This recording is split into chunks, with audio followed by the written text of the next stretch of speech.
So for this day, we will be calculating the percentage or elemental composition of each given compound. But before that, in calculating the percentage or elemental composition of a given compound, we have here a formula. So percent element is equal to the product of the number of atoms of that element and atomic weight of the element, and it should be divided to the formula weight of the compound. So our first example is barium nitrate. So how can we calculate the elemental composition of barium nitrate? So first step is we need to find its formula weight. So step 1.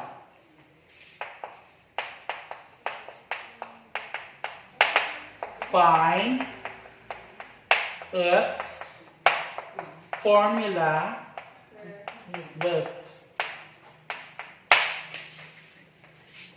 So for barium, we have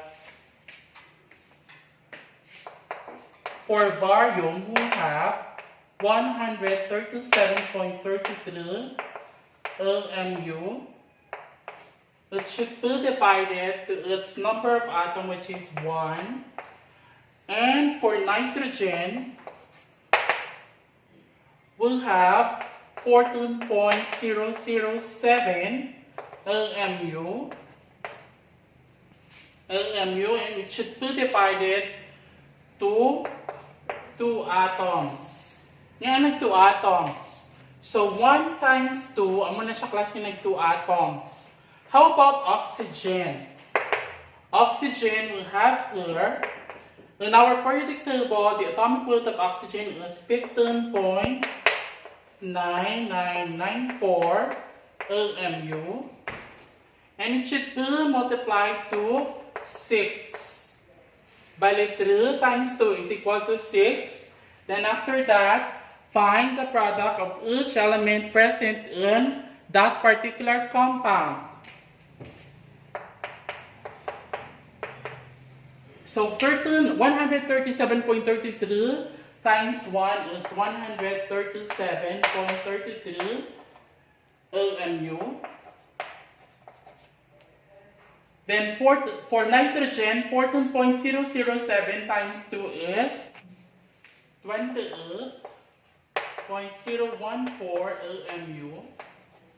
Then for oxygen, 15.9994 LMU times 6 is equal to 95.9964 LMU. Then after that, get the sum of each of this. So 95.964 plus 28.014 plus 137.33 is equal to 261.3404 LMU. So that would be the step 1, finding its formula weight. So in finding the percent barium, so in our formula class, in our formula we have here 137.33 LMU as the atomic weight of barium, which can be found in the periodic table, and it should be multiplied to 1 as its number of atoms, and it should be divided to its formula weight, which is equal to 261.3404 LMU. So the same unit, when it is division, it will be cancelled. So LMU, so 137.33 divided by 261.3404 is equal to times 100. It should be multiplied to 100. times 100 is equal to 52.55%. So how about for nitrogen? Percent nitrogen is equal to the atomic weight of nitrogen in the periodic table is 14.007 AMU times 2 atoms over the formula weight, which is equal to 261.3404 AMU. So the same rule applies. So AMU will cancel. Then, and it should be multiplied to 100. Now, so 14.007 times 2 divided by 261.3404 times 100 is equal to 10.72%. 10.72%. So for our percent oxygen, we need to follow the same rules. So we have here its atomic weight that can be found in the periodic table, which has a value of 15.9994 AMU times 6, which is its number of atoms, over or divided by 261.3404 AMU. And whole of the equation should be multiplied to 100. So, amuni siya klaseng answer natin, 36.73%. And paano mo balaan kung check yung answer? So, i-check mo ang answer if the answer is 100% or almost 100%. For example, 99.98%. Buting ganon, may ano lang na siya sa decimal value. Pero, once ka nga ma-reach siya 100%, buting ganon, you are in the right track. So, let's solve the elemental composition or the percentage composition of barium nitride. So we need to know, first we need to know or to find its formula weight. So here are the values. So for barium, 137.33 times 1 is equal to 137.33 AMU. Where did I get 137.33? We get that in our periodic table because it is the atomic weight of barium times its number of atoms, which is 1. And for nitrogen, it has an atomic weight of 14.007 AMU and should be multiplied to 2 atoms. So it will yield 28.014 AMU, and for oxygen, it has an atomic weight of 15.9994 AMU times 4, which is its number of atoms, and it is equal to 63.9976 AMU, and it has a sum of 229.3416. So that's the formula weight of barium nitride. Step 1 pa lang na siya. So next step is to use the formula given to you a while ago. So ano to siya ang formula? I-substitute ta lang. We have to substitute all the given para makita tang aton nga ginapangita nga percentages of barium, nitrogen, and oxygen.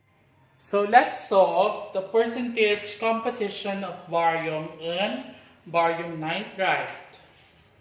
So for barium, we'll have here, so amo ni siya class aton yung barium, aton yung formula sa barium nitride. Barium nitride. So for barium, we have to substitute the given in the formula, or we have to use the formula. So for percent barium, so there is only one atom of barium, and it should be multiplied to its atomic weight that can be found in our periodic table, which is equal to 137.33 LMU, and it should be divided by its formula weight, which is equal to 229.3416 LMU times 100. All of the equations should be multiplied to 100. Then calculate it. So 1 times 137.33 divided by 229.3416 times 100 is 59.88%.